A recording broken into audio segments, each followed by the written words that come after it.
audio. Well, why couldn't I do it?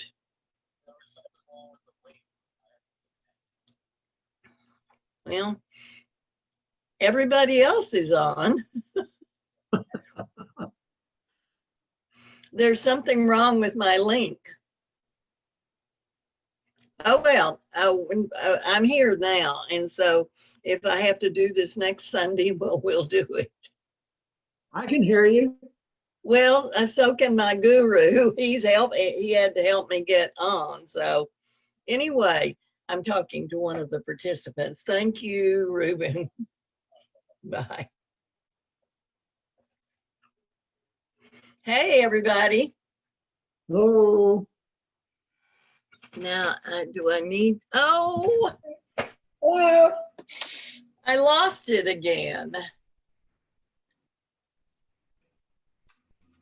We can still see you, so, I can hear you, but I can't see you. well, go up and see where it has a little thing for it has a microphone and it has a video, and maybe you've accidentally canceled the I was video. just trying to move my screen so that I had a full, and that was when things went south, when I touched the screen. Not sure what might have happened. And I had my guru, he helped me. He said that, let's see if I can, okay. I'm afraid I'll lose the sound. I'll call him again. Love your picture, Art. Did you paint that? This is a painting I did. It's beautiful.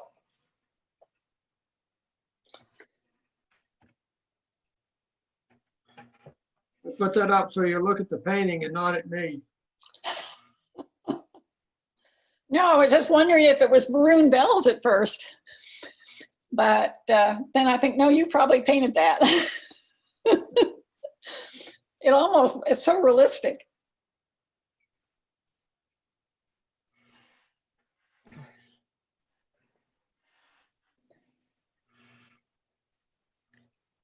We're missing a few people this morning, huh? Oh, here comes. Oh, here comes the mic. Well, I got, I touched the screen to move it so that I had a full screen face, and then I lost the video, but they can hear me. I can hear them and they can see me. Is that right? Can y'all see me? Yeah. Yes. Yeah. I'm sorry, Ruben. Pardon.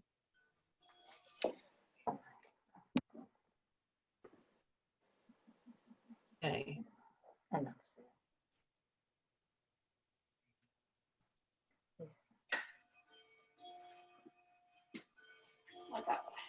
Do I need to say yes again?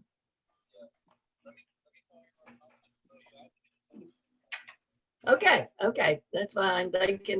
I can hear them. That's the important thing.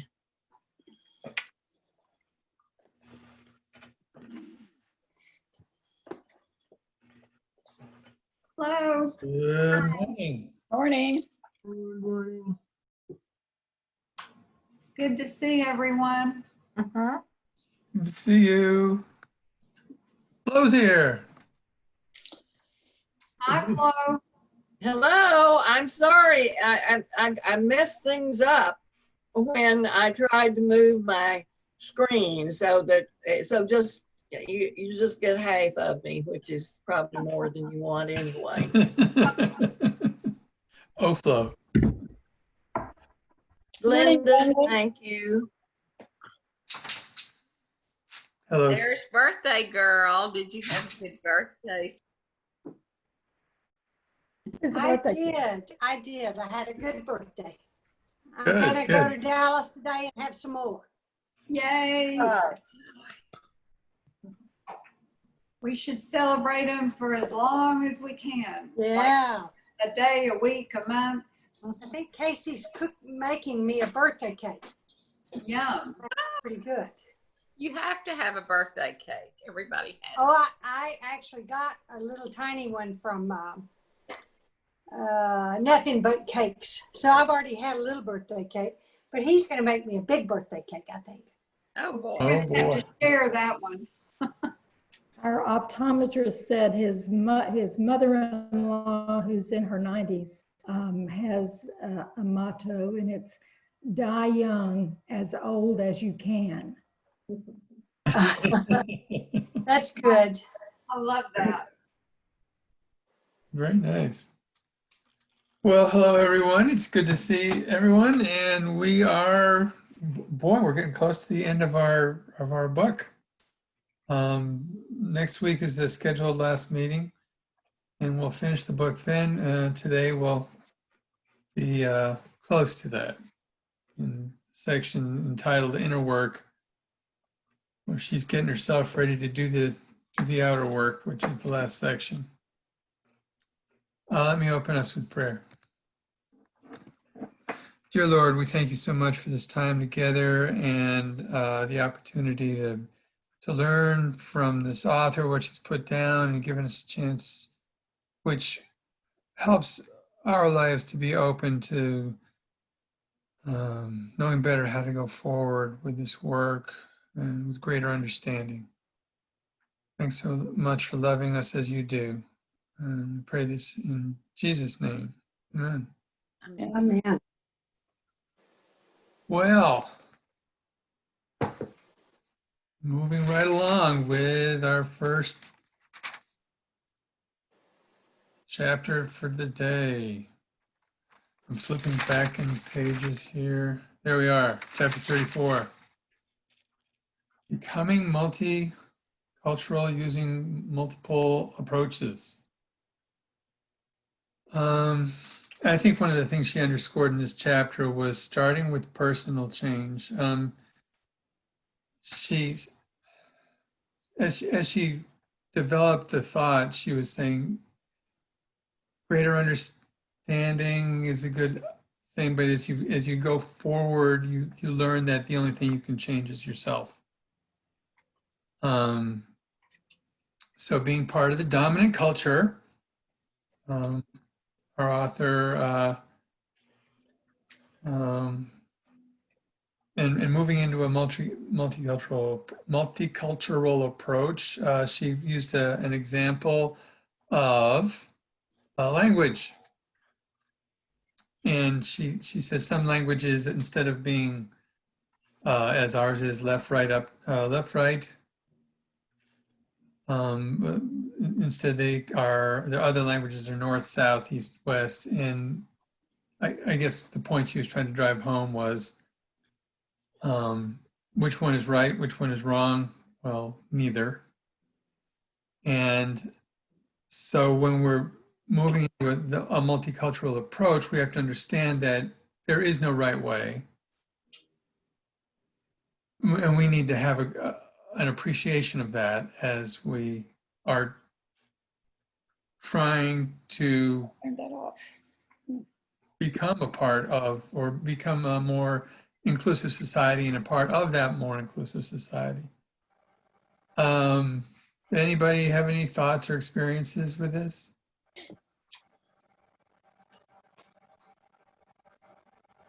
Well, I have some thoughts about it in that it's kind of not, this isn't good, but when in Rome, do as the Romans do. And since the white culture is a dominant culture in the United States,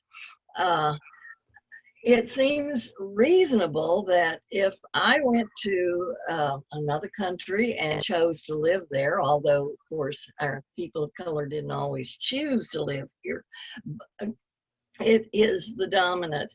And it just seems reasonable to me that we would adapt to it, you know. That may not be the way other people feel, I'm sure, but it's like the Spanish language, and that we have, it's caused a lot of problems, I think, to have a dual language.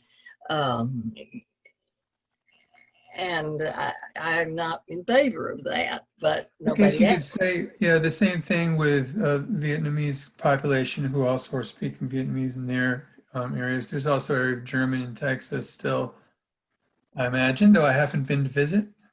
But I see, I used to hold your opinion real strongly, real strongly. Anyway, that was my opinion as well. Why don't they just adapt to what is? Yes. Well, I think there's a big difference between learning the language to be able to communicate and Sure. commercial activity and all that kind of stuff, but yet retaining the individuality of your own culture. Oh, yes, Like yes. instead of the melting pot where every culture loses its identity, sociologists have long called it the salad bowl or the stew pot, where each individual, and she describes that, each retained its integrity as its own individual flavor or whatever, but it goes together to make a lovely salad bowl Or soup. or soup. And the Americans that I know who have moved to other places and lived for any length of time have enjoyed the cultures that they were living in, but they have retained their American culture. They've retained their American foods, their language. They do things in their homes and sometimes outside their homes the way we do them in America, rather than the way the people of the other culture do them.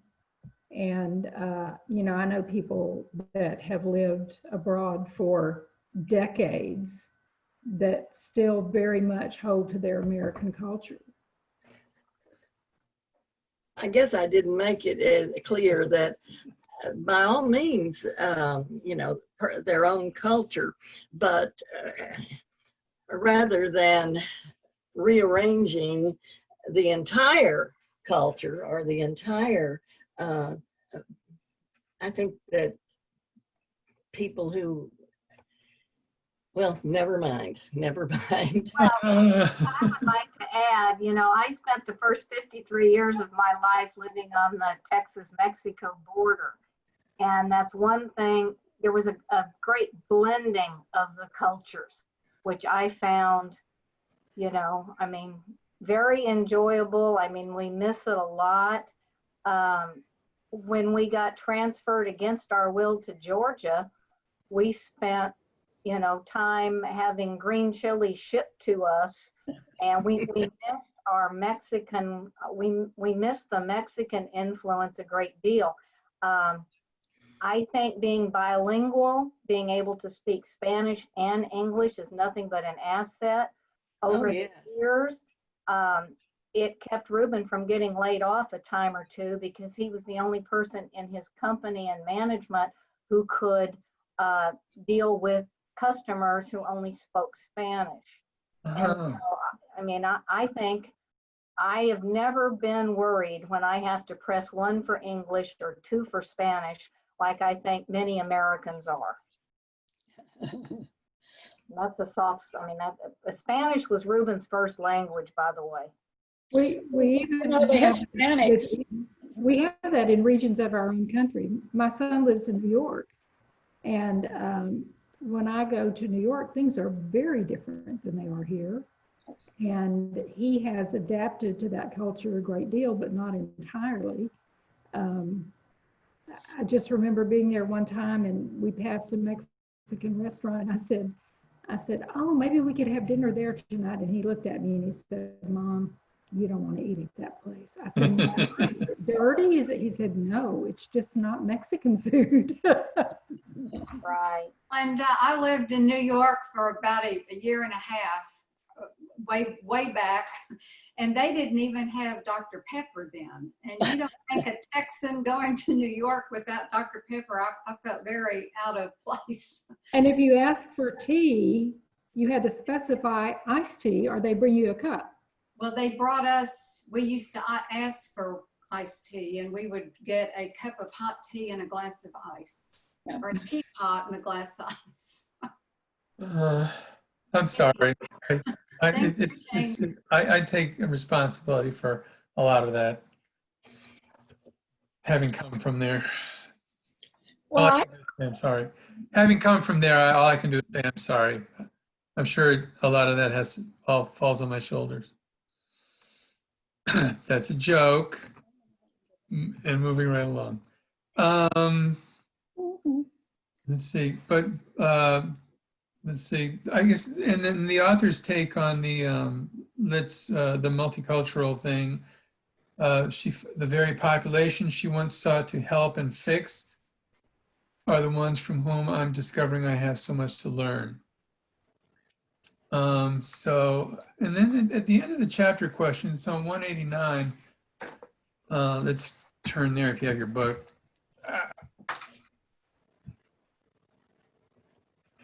Getting closer. Think of a major change you've made in your life, a marriage, a divorce, a move, a new job, a lost job. List the strengths and skills you lost as a result of the change. List the strengths and skills you gained.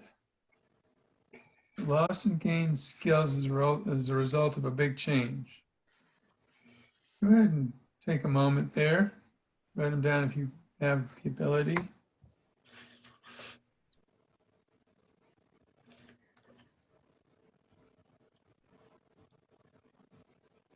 I can address that to a degree. When we moved from Southern California to Central Texas, it was a big cultural change to us, almost a shock. From coming from a white community into Killeen area and dealing with the Army, which was nothing in our past. My husband worked for the Army then. He took a job at West Fort Hood. And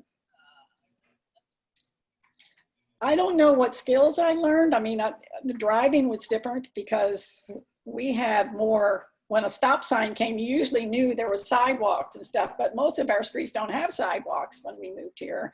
And I found sometimes I stopped in the middle of the road, the crossroad, before I realized, hey, language wasn't a problem, of course. But yeah, it was mostly cultural. Anyone else? I have an experience that comes to mind. It's kind of like this, but it's not exactly. But it's being plunked down in two different cultures at two different times in my life. One time I was in Germany. I had an opportunity to spend a week in Germany. And I took it, and I simply checked into a hotel in Frankfurt and made it sort of my headquarters. And I wandered for a week all over Germany, which you can do very easily with the transportation system there, all by myself. Never felt any discomfort or endangerment. Thoroughly enjoyed absorbing the sights and the old German culture that I saw. Perhaps most of all, the beer halls in, oops, lost the name of the town. Old age has got me again. But at any rate, then the other one was a meeting that was being held in South Africa. And there was a hotel where the meeting is being held, and you could get a room in the hotel. But when online, I noticed there's a little bit cheaper hotel that was in easy walking distance. So I registered there. Well, it was a all South African Black hotel. I was the only white person in that hotel. And everyone, I guess it was a cultural thing, they didn't close their doors to their rooms. Everyone's room, and all through the night you could hear people moving around, and I got quite frightened. I mean, I just really, was extremely uncomfortable. So the next morning I went and I checked into the meeting hotel, and of course most of the people in that meeting, even though it was being held in South Africa, were white people, Europeans and Americans and so forth. But it was a very interesting experience that being in there, I just felt very, very much endangered. And later on, I hired a man, a British expatriate, to take me to one of the nature preserves there, which is very interesting. And I told him that I had checked into this hotel and decided to, not to stay there. And he said, "Oh, you did a very wise thing. That was a very dangerous thing for you to do," which was interesting. Well, wasn't that probably because they all kept their doors open rather than them being black? I mean, I don't think I'd feel comfortable in a hotel full of white people that everybody kept all their doors open all night long and you could hear everything. I guess a little bit other experience I had on that same trip, a bunch of us decided to go down to a market from the hotel, which we did. And as we were walking back to our hotel, I was sort of the last person in the group, and 4 or 5 black boys jumped on top of me and tried to pull me down and start pulling things out of my pockets. People saw immediately, my compatriots in that group came rushing to my rescue. That whole thing was, I know the black people have been very, very much discriminated against in South Africa. And I felt, though, this animosity and this real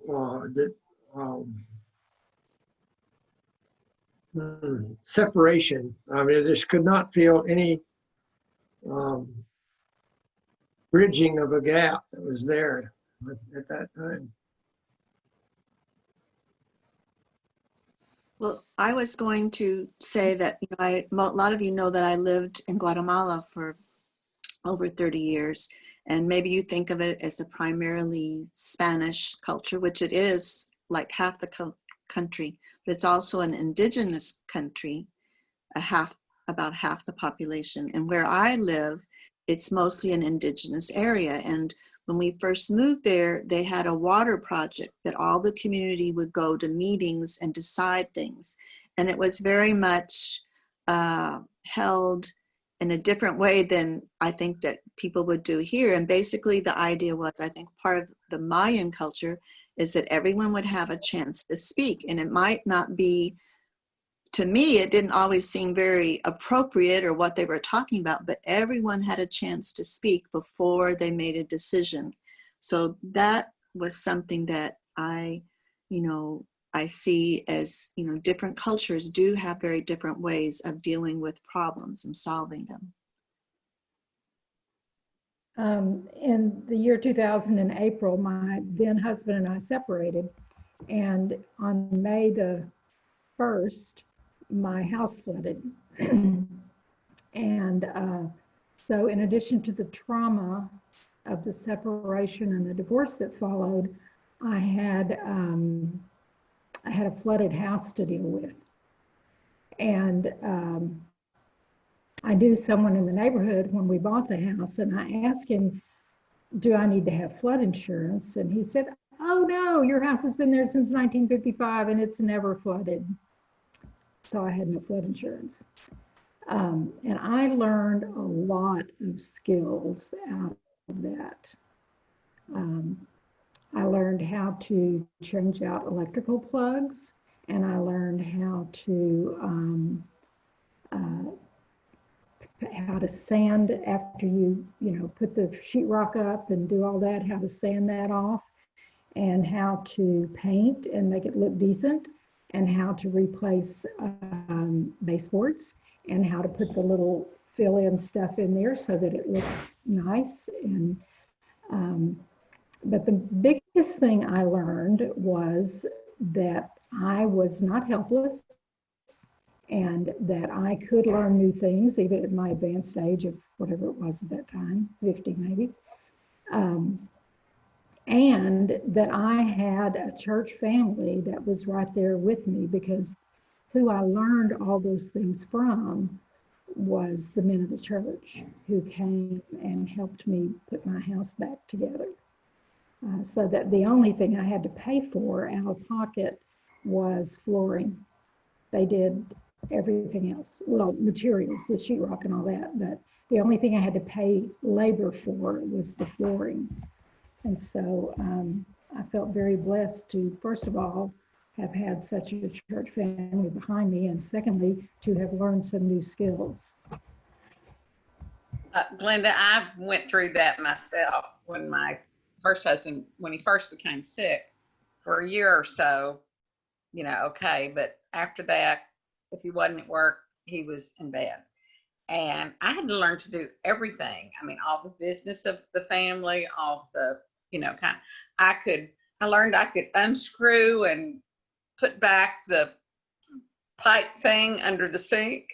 And I even pushed the car out of our garage once when John Hancock came and jumped it for me, because you couldn't get in the garage to do it.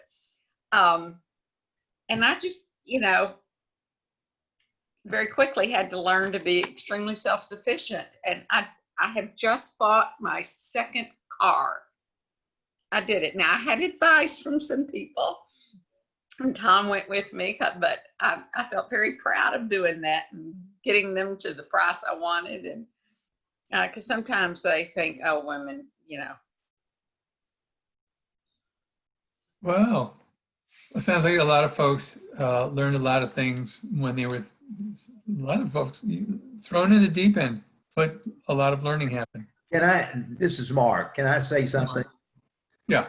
While I was in seminary, a seminary professor gave me the gift of my life. He asked me to be his traveling companion in the Middle East for 3 months. And we visited Iran when it was nice, Lebanon when it was nice, Cyprus, Israel, it was less traumatic, Turkey, less traumatic, and Greece, somewhat stable. But through it all, I gained an appreciation for the cultures of that area, particularly the Islamic culture. There are some things that they say in their religion that is very apropos to a Christian living in peace with their neighbor. Now, that's not what's being shown today, but someone asked me after the trip, how did you like it? And I said, I found 2 cities that I would love to live in. One was Athens, Greece, because it was, it had the old world, old Western world and the new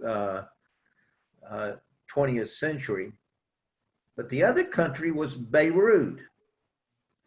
And at the time, the Christians and the Islamic community were at peace with one another, to the degree that every year the president was a Christian and the prime minister was Islamic.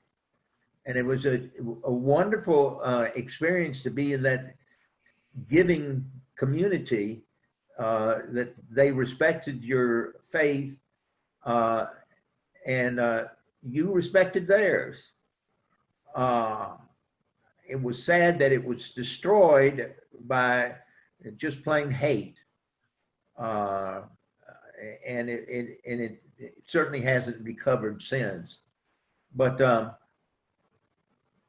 I was very appreciative of that experience, and to this day, I feel sorry for those who are the Islamic faith who get labeled for being terrorists and things like that, because I never experienced that.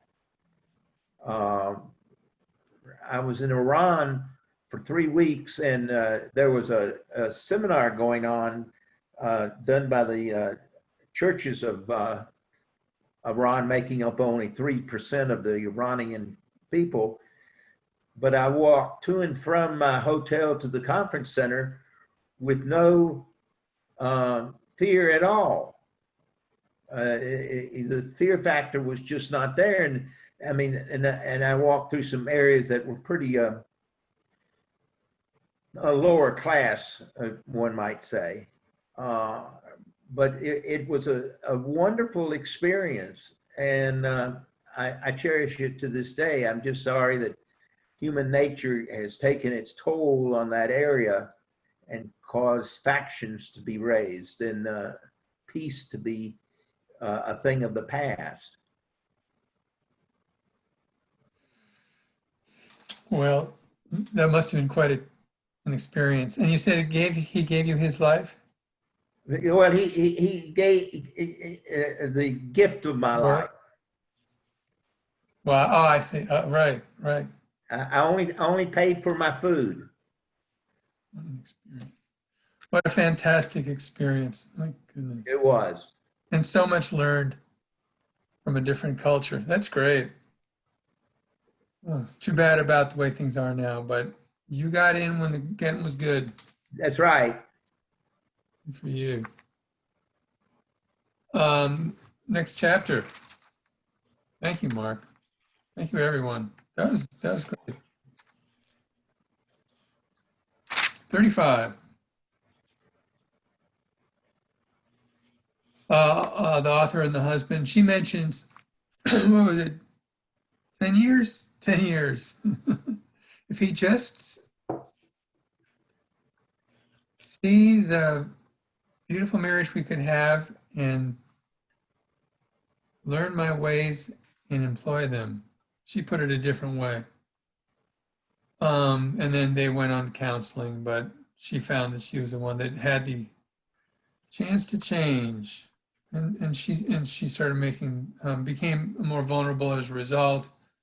I'm sure he did some changes too, but she's the author. She gets to write down what she wrote. Oh yeah, it was a good quote from the chapter. Slow down and make yourself vulnerable to your own ignorance.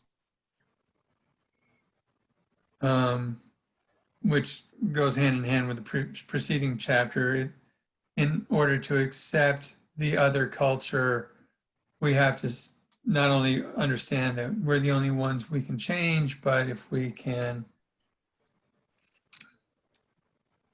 know that we are ignorant of so much and have so much to learn, that would be very helpful as well. And let's see, I'm gonna read my note here.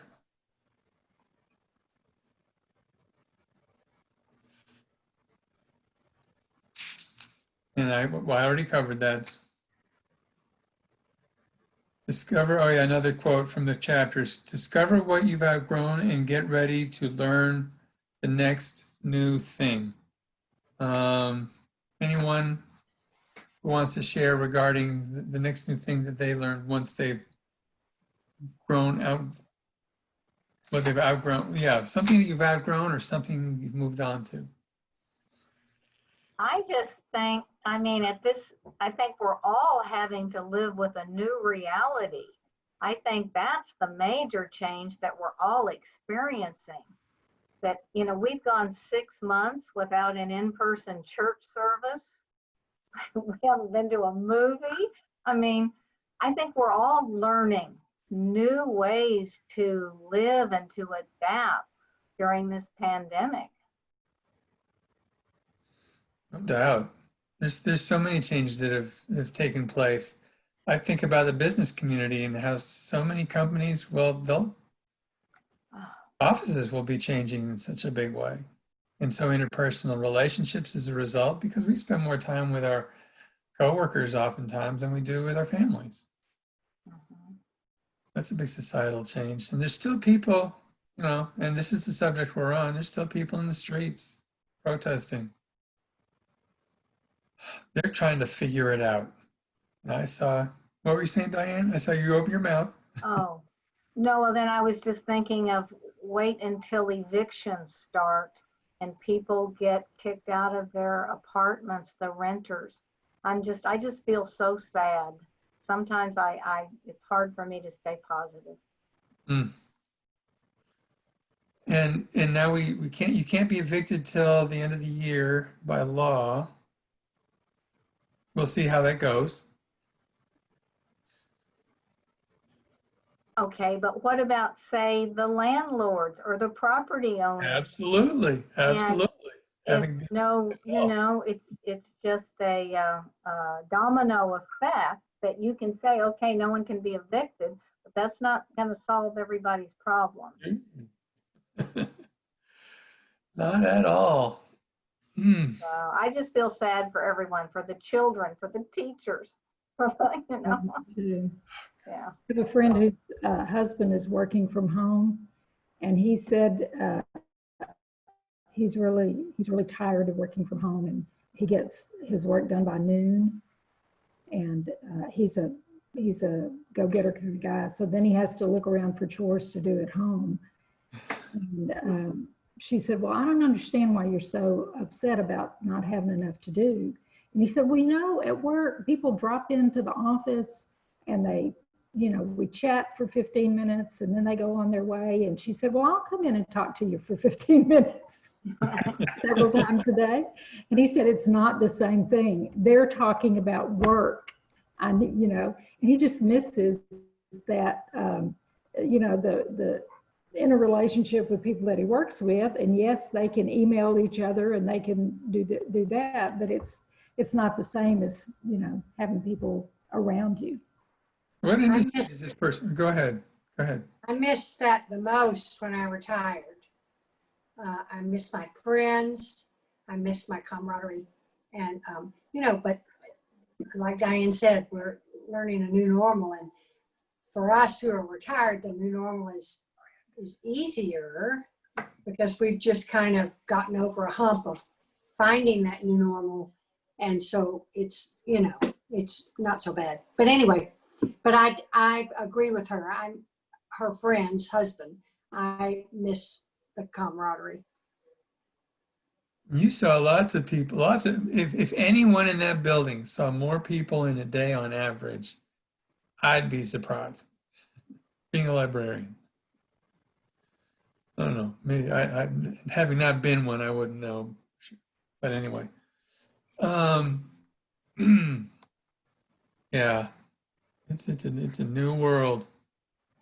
End of the chapter question on 192. List ways the dominant culture has affected you. Maybe I'll read the whole thing instead. 192. There we are. Can you make a list of the ways in which America's dominant culture has left an imprint on you?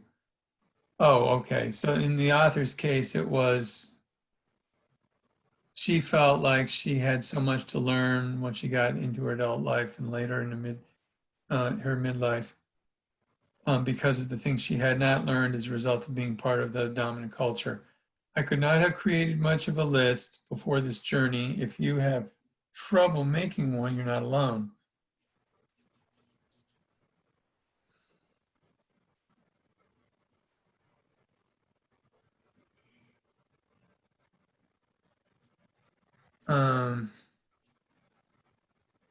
I feel like I have so much to learn from folks who are not in the dominant culture, and I'd like to expand into that so I can learn from folks. And it seems like having gone through being not a part of the dominant culture, that they have had to learn strategies, had to deal with pains, and struggles that I haven't had to deal with, and that those are all gets wound into their character. I think there's so much there to be learned. Someone else? Peter, when I was growing up, Mary Hardin Baylor has always had quite a wonderful international student program, and consistently has sought out students from other countries. And my mother would immediately hop on anybody, Flo will understand it, who was an Anglican and say, we'll take you to church. So as soon as I could drive at 14, I mean, I would go to the back of Stribling Hall and pick up any Anglicans, and we'd take them to church, and then Mother would have them to lunch. And they would always say, oh, what can I do? What can I do? And she would always tell them, tell us about your culture. And if you would feel comfortable, we'd love for you sometime to cook us a meal, you know, your favorite meal from your culture. And we had girls from Pakistan, from Taiwan, from Japan, from Greece, and it was wonderful. I'd never had silver on top of basically chicken and rice with curry, you know, but a little small sheet of silver over the top. That was, I can't remember if she was India or Pakistan, but it was wonderful. It was very enriching. That so sounds like your mother. So edible silver, the okay. Yeah. We use it in medicine, especially for wounds, you know, in nursing. I mean, yeah, it's a good healing. It'll get prescribed. You know, it's mixed into an ointment or a tincture. But yeah, never had it to eat before. Anybody else? I think, and let me just tell you how I think I shared some of what I was raised in. My father was a card-carrying Republican, and mother was a card-carrying Democrat.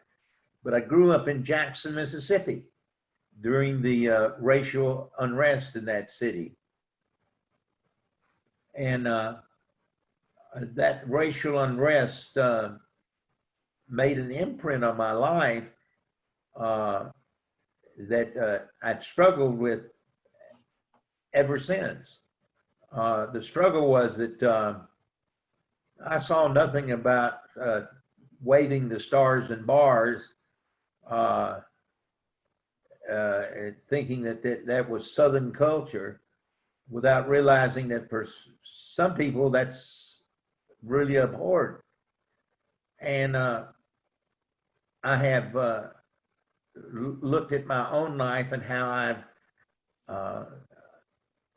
addressed that. Sometimes I did it pretty good, and sometimes I've really failed in addressing the multicultural of the blacks in that area.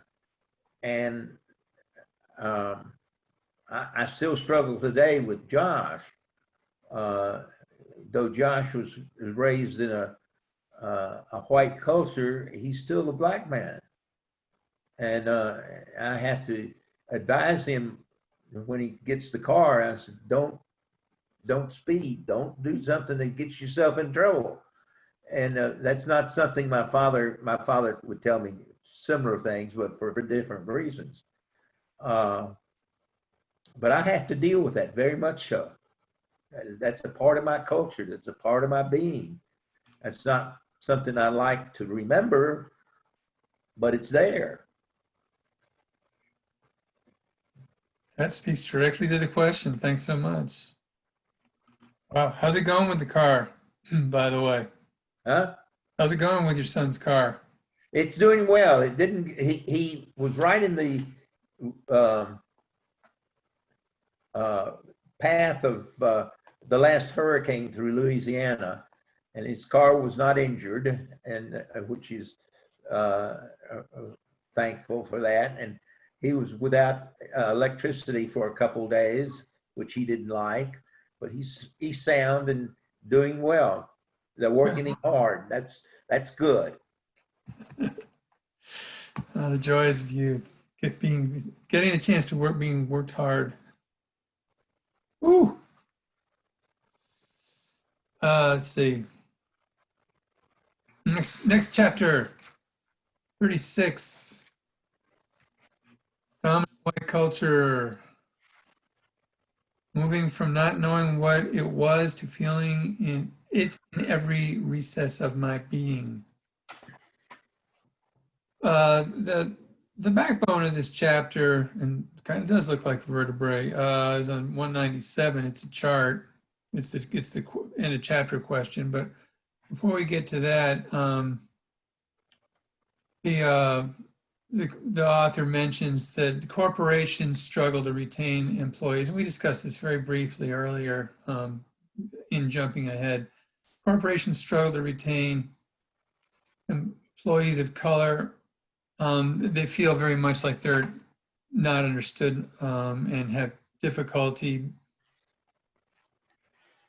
being a part of the greater culture of the corporation they have been hired into. And so they leave. I guess one of the examples was someone who had to pronounce, I guess she was Vietnamese, lawyer's name in the law firm. So, in that they didn't know how to pronounce it, they wouldn't say hi. After a while, she just quit because she felt very much not a part of the corporation. So, something as simple as that could be taught in a corporate class so that folks know some basics. And then we can. Time is money is one part of white culture, organization to maximize time of use versus the organic pace of racial healing. So I like the author struggled with, she wanted to go in and fix things when it came to white-black or white, non-white relationships. And it wasn't for her so much to fix. She found it was for her to learn what she could change because she could only change herself and learn more about the other culture so she could mix more easily. Let's turn to page 197. And I'll read down the white culture column first. Well, actually, I should read the question. Take a look at the continuums below. The qualities on the left are often associated with the dominant white culture, folks working to break patterns that maintain racism. Notice that thinking and acting in ways closer to the right side of the column, continuum, can be useful in addressing racial healing. Take a minute to place yourself among and along each line. You may notice that you move more to the left or right depending upon your environment. What is it that causes you to move one way or the other? Does anyone have experiences where they feel like we may come from the dominant white culture, but they find themselves gravitating to the column on the right side when addressing racial healing, for example, or anything else? I don't understand exactly how, I mean, is the left side supposed to be the dominant white culture and the right side supposed to be other cultures? I just. Well, yeah, I think you're right. The left side is the dominant white culture, and then the one on the right is, I want to use her words. Well, I don't think she.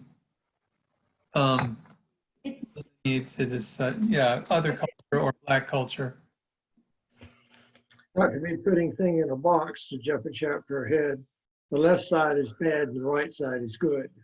I think just say that the left side is the white culture and the right side is minority culture is a pretty big generalization, That's a broad brush. pretty big stereotype. Yeah. I thought she said it was the move toward an openness to understanding other cultures, Okay. is what I took it for her to be saying. It actually says it can be, the right side can be useful in addressing racial healing. And I can see how there's a middle ground too. I can see myself on the left side, but I can also see myself moving toward the right on some of these. So I feel like, and as an Episcopalian or as Episcopalians, we believe in the via media, right? So Yeah. Well, Yeah, who was it? A few, oh, You're, go ahead. I don't see myself all the way to the left or all the way to the right on anything. I'm certainly more on some things more to the left and on others more to the right. I used to be as far left as you can be on I don't like to rock the boat. But having taught in public school for 30 years where sometimes you have to get anything done, and having read a lot of Brene Brown, I'm now much more comfortable giving and getting honest feedback. I no longer have my feelings hurt when somebody says something to me, some criticism that if I really think about it, I know they're right. And so I think I'm kind of like this on here, and a lot of my stuff is more one way than the other. Who was somebody nationally that made the statement that in order to sort of a near foolproof way to avoid poverty in life was to graduate from high school. The next thing was to avoid or do not have a child until you are married, and you do not marry until, I forget maybe, and get some kind of a way to make a living, a trade or education or what. And then they were soundly criticized because this was all white culture. And it was, this person was just suggesting it as a general way to be successful in life, but got a lot of criticism. And does anybody remember when that was in the news a year or so ago? I don't, but Bill Cosby and Barack Obama have both said things very like that. Yes, that, and evidently Bill Cosby got a lot of criticism.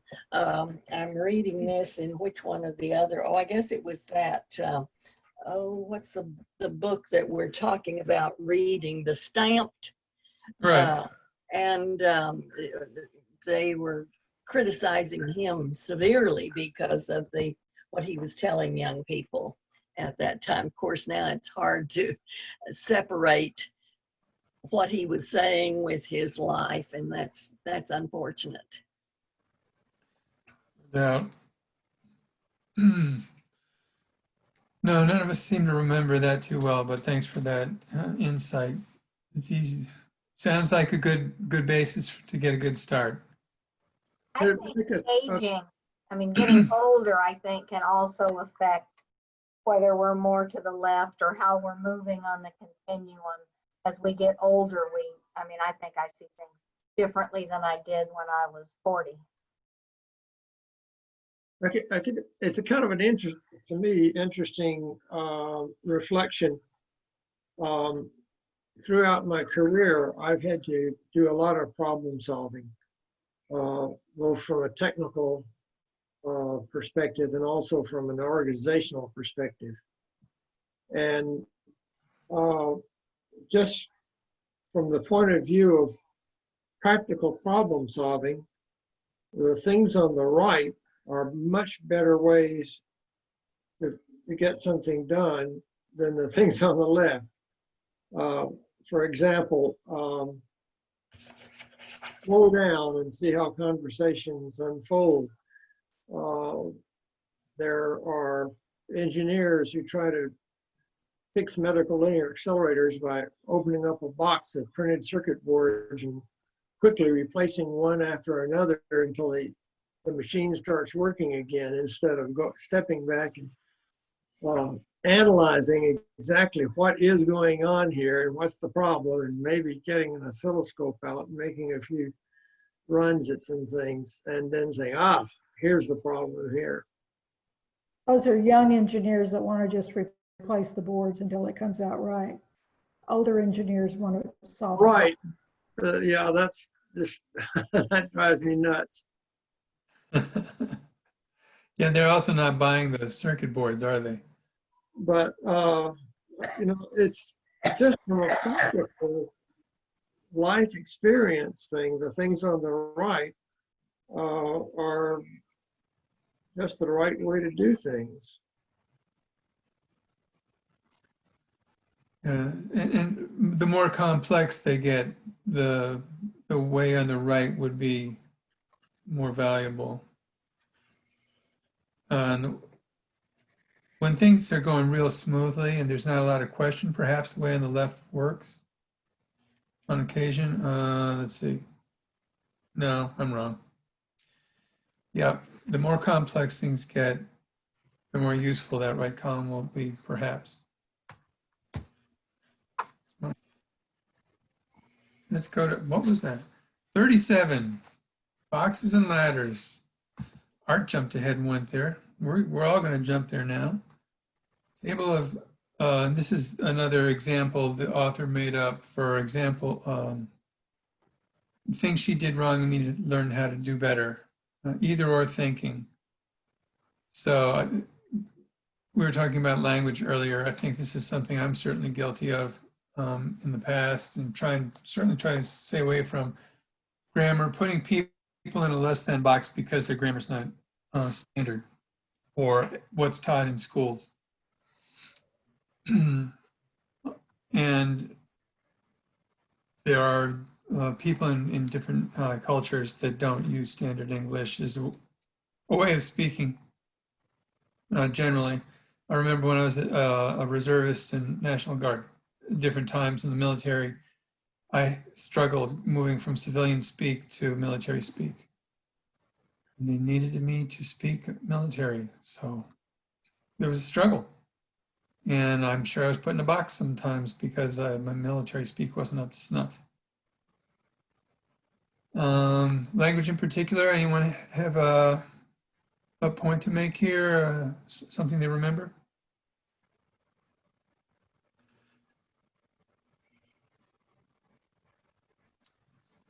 Y'all are so good with language, I guess. So are your friends. Good to hear. I was just thinking, in my experiences in Guatemala, there were a lot of people I knew that didn't really get beyond 6th grade. And I think here, the tendency a lot of times is to think someone who doesn't have a certain amount of education, well, they're just not that smart, or they're just not, really intelligent. And yet, a lot of the people that I know there are certainly very intelligent people and use the things that they know, in ways that are really kind of brilliant. And so I think sometimes we do get into that box of thinking that, and I know that I do it too.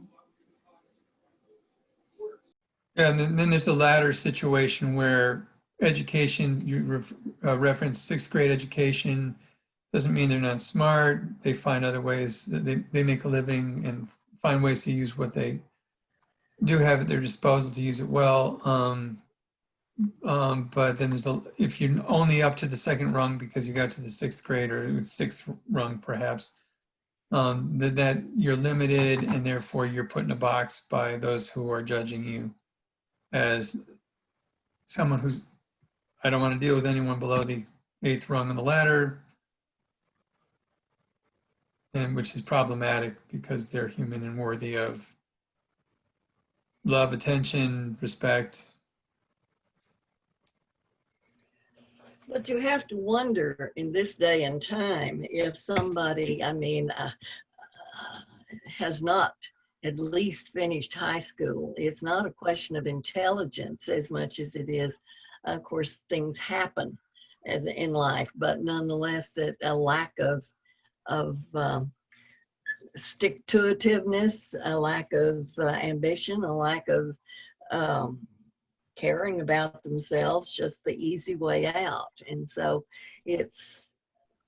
I can understand in Guatemala, it might be that people, but here in the United States, I think it does tend to question, and you admire those people who go back later and get their GEDs, or that they really, have, and it's not always easy.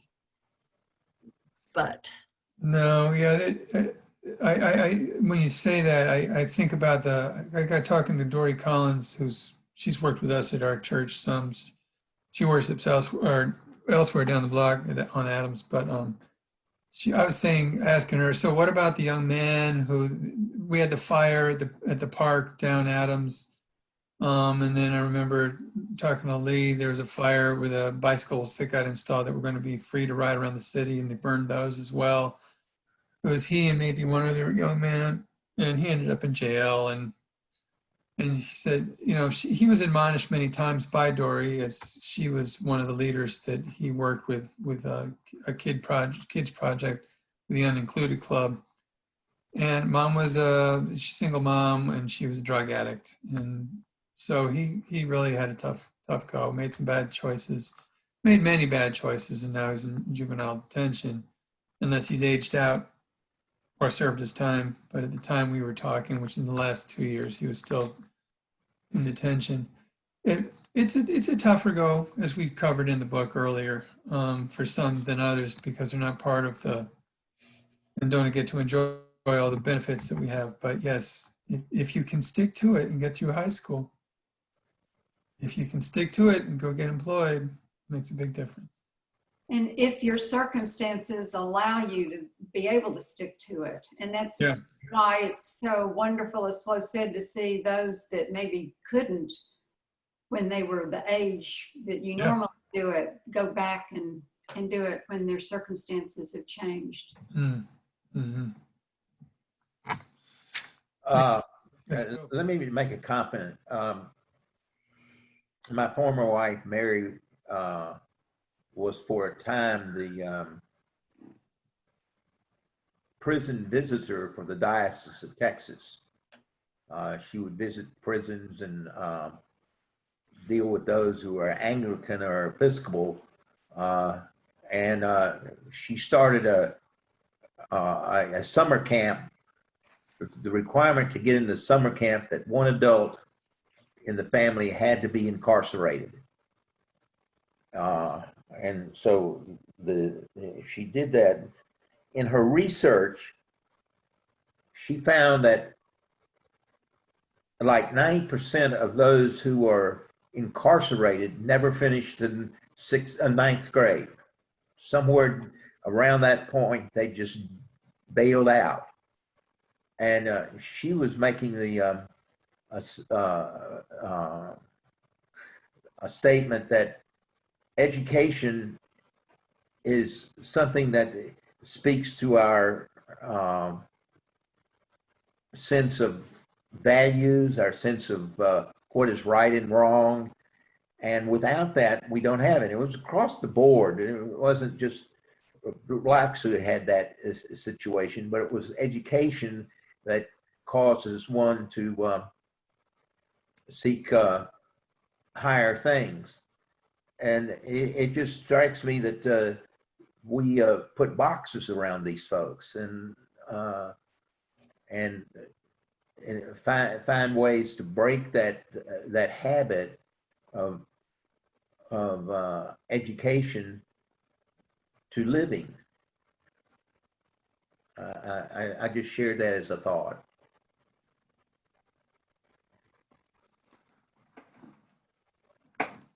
So we put boxes around people who have less education and therefore they have fewer chances because society at large looks down and says not worthy. Right.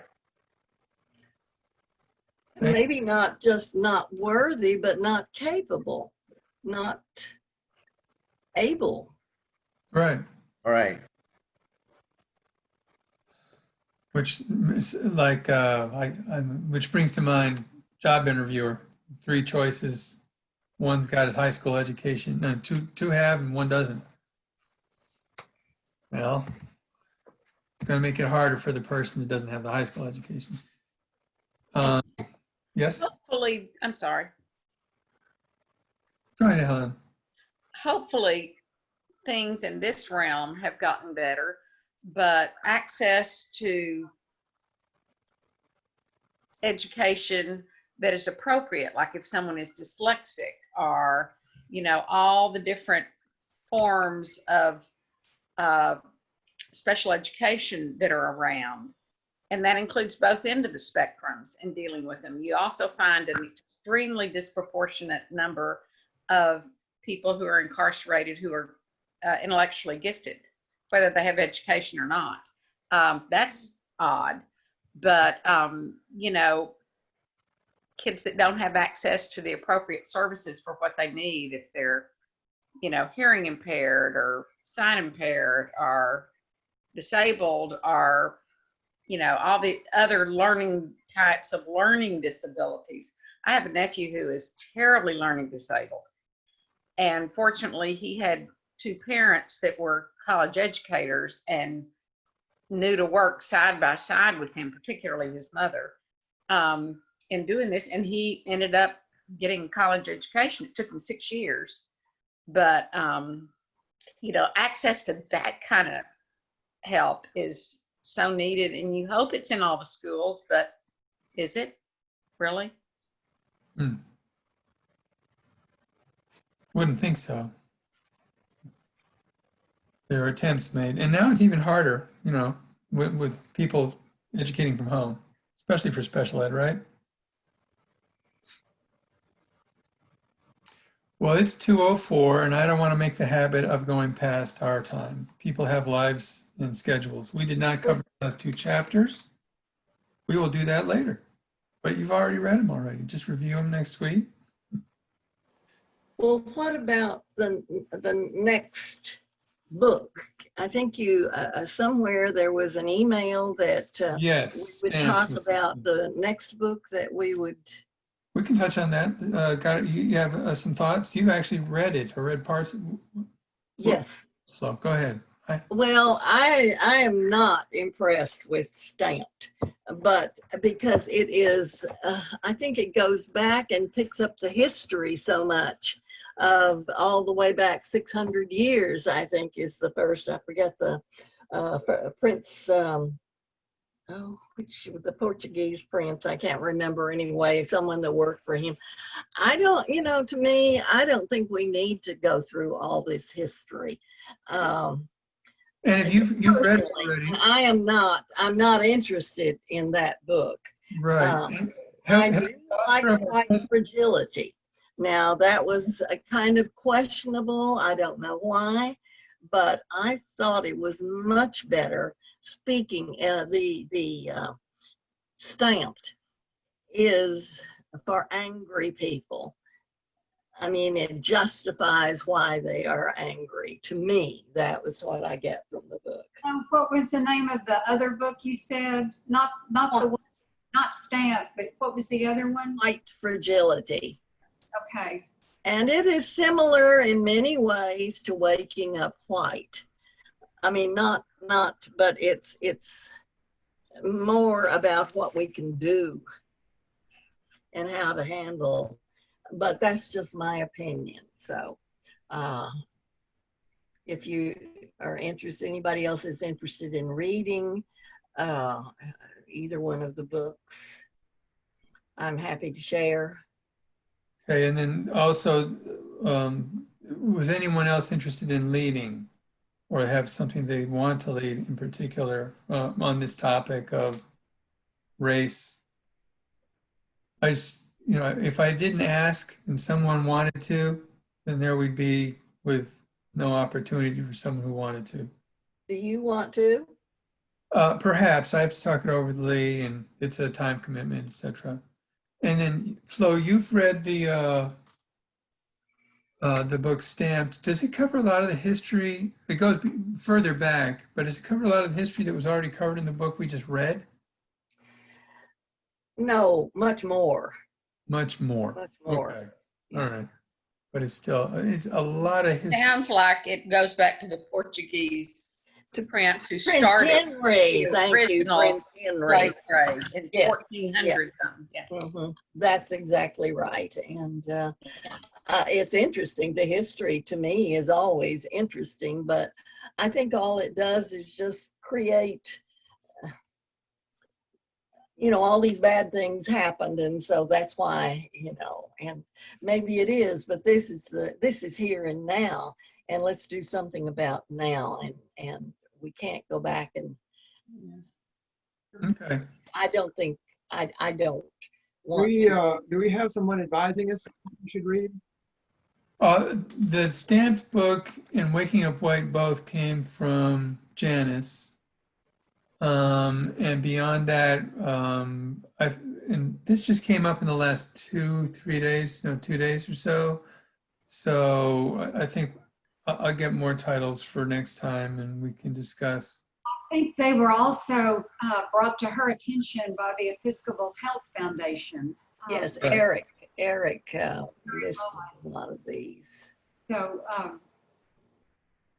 We could check with the Episcopal Health. But don't change or anything just because I feel about this way. But I would like for others to, you can at least go online and read synopses of Right. particularly the Stamped. Yeah, they're popular. So is Waking Up White. Yeah, they're also easy to get information on. The author of Stamped was on, has some YouTube interviews. He's That been, would be a good place. That would be Yeah. a good place too. he's from Purdue University. He's easy to find. I think we probably benefited something from reading Waking Up White because it can't but help raise one's awareness. The whole point of it is to raise one's awareness of the problem of racism. But then again, all you have to do is look at the headlines today and you can very well see that we have a problem with racism in the United States right now. And the big question is, what can we as followers of Christ invest our time and our energies in that would actually do something useful? Yes. Yes. That's what I'm more interested in right now. Yeah, this is a good starting place. And several have in different groups. Maybe it was our, whatever we do, small group, and maybe in something else, but the trying to, in the future, maybe make contact with the Black church and have some interaction if they would be willing. And I think that's an excellent idea, but it would have to be, we might be willing, but nobody else would be willing, so. Well, our church in Douglasville, we got together once with a Episcopal church in Atlanta that was primarily Black. I'm a firm believer in you have to be together, you have to spend time together. But during this pandemic right now, it's not Yeah. possible. I think we have to wait until, Yeah. we can all be together again. Well, I did say the future. Right, for sure. Mhm. Question at the end of the last chapter, pick a 6-hour period and noticing your tendency to, so I did that, and course, the only person I could rank was Suzanne, because that was the only person I had. And she loved it. Well, she passed with flying colors. Great. Well, it's so But, good to see everyone. the pandemic makes this more tricky. It does. to What to do next? I will try to come up with some more titles. Check with the Episcopal Health Foundation, Janice, maybe Becky as well. Yeah, and see what we can come up with for ideas. I hope to get that out in an email. And let me close us in prayer. Lord, thanks so much for this time together. Good discussion, good author. Thanks so much for the work she's done to help us move our awareness to a higher level. And great God that you are worthy of our praise. Thanks for working with us here today. And pray this all in Jesus' name. Amen. Amen. Yeah. Thank you, Peter. Thank you, Thank You're Peter. welcome. Thank Thank you. you, See you Peter. next week. Susan, safe driving. Yeah, Okay. we finished the book. Bye till next time. Okay. Bye, Okay. and thank you. Thank you. Bye-bye. for what you've done. Bye-bye. Bye.